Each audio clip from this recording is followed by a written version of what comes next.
Welcome again बेटा। हम chapter 1 का रिवीजन कर रहे हैं और ये क्वेश्चन नंबर 6 है जो कि 2018 में आया है।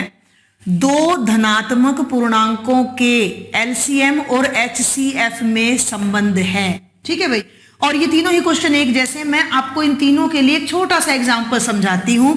हम क्या करते हैं, हम दो नंबर ले लेते हैं। ए 8 ले लिया मैंने और बी 12 ले लिया। ठीक है भाई, पहले मैं 8 के गुणनखंड करती हूं तो 2 गुणा 2 गुणा 2, 2 दूनी 4 दूनी 8 आएगा। क्लियर। और फिर मैंने 12 लिया तो 12 का गुणनखंड होगा 2 दूनी 4 तिये 12। क्लियर। हम बहुत आसानी से ये सब कर सकते हैं। अब हम इनका एक बार एचसीएफ निकालते हैं और एक बार एलसीएम। तो जब आप 8 और 12 का एचसीएफ निकालोगे तो एचसीएफ माने हाईएस्ट कॉमन फैक्टर, महत्तम समापवर्तक, एक ऐसी संख्या जो दोनों में साझी हो। तो ये 2 और 2 मैच करता है बेटा, तो एक बार लिख देंगे। फिर यहां भी 2 है और यहां भी 2 है, तो इस 2 के पेयर को भी हम एक बार यहां लिख देंगे। अब यहां 2 है लेकिन यहां नहीं है, और यहां 3 है तो यहां नहीं है, तो वो अब हम नहीं लिखेंगे कि दोनों संख्याओं का साझा फैक्टर हमने यहां लिखना है। तो ये बन गया 2 दूनी 4, ये महत्तम समापवर्तक आ गया। अब इन्हीं दोनों संख्याओं का हम एलसीएम ले लेते हैं 8 और 12 का।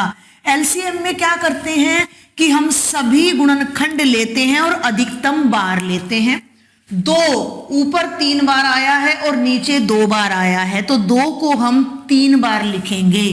तो 2 गुणा 2 गुणा 2, 3 एक बार आया है, वहां एक बार भी नहीं आया है, तो एक बार 3 को लिखेंगे। कोई भी गुणनखंड हमने छोड़ना नहीं है, प्रत्येक गुणनखंड को अधिकतम बार लेना है। तो 2 दूनी 4 दूनी 8 तिया 24।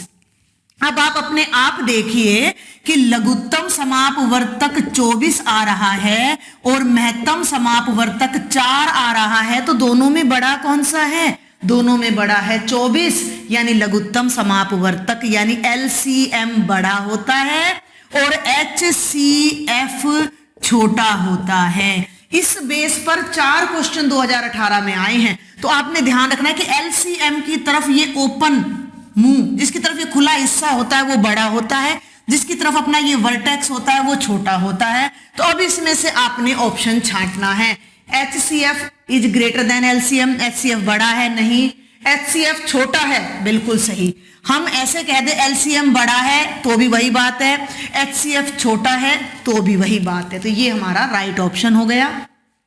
इसी क्वेश्चन को घुमाकर यहां पूछा गया है, 2 धनात्मक पूर्णांकों का एलसीएम जी है। एलसीएम को जी नाम दे दिया, जो कि यहाँ 24 आया हुआ है, इसे जी कह दिया। एचसीएफ एल है, जो कि यहाँ 4 आया हुआ है, इसे एल कह दिया। तो निम्न संबंध होगा। क्या संबंध होगा? दोनों में कौन सा बड़ा है? एलसीएम बड़ा है। एलसीएम क्या है? जी। जी किससे बड़ा है? एल से। तो ये रिलेशन हमने ढूंढना है, जो कि ये रहा। अगर यही रिलेशन इस तरह से लिखा होता तो भी यह बिल्कुल ठीक था। समझ आई मेरी बात? तो लघुत्तम हमेशा बड़ा होता है 2 संख्याओं का और महत्तम हमेशा छोटा होता है। और ये क्वेश्चन मैंने आपको प्रैक्टिस के लिए दिया है। इस पर हमारे अभी और क्वेश्चंस आगे की वीडियो में आएंगे। 2 धनात्मक पूर्णांकों ए बी और उनके एलसीएम और एचसीएफ में निम्न संबंध होगा।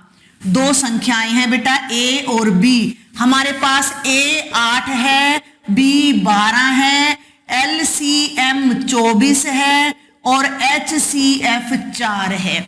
अब ये क्या पूछ रहा है कि 2 संख्याओं की गुणा एचसीएफ और एलसीएम की गुणा के बराबर है, या 2 संख्याओं का जोड़ इसके बराबर है, या 2 संख्याओं की घटा इसके बराबर है, या कोई नहीं।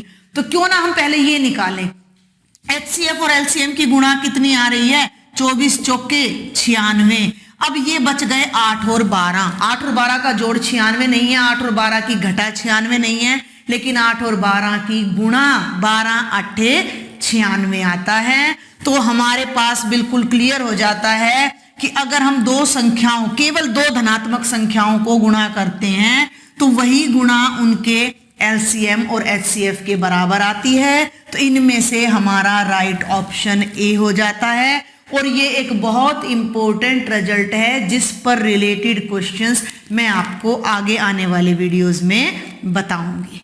Thank you.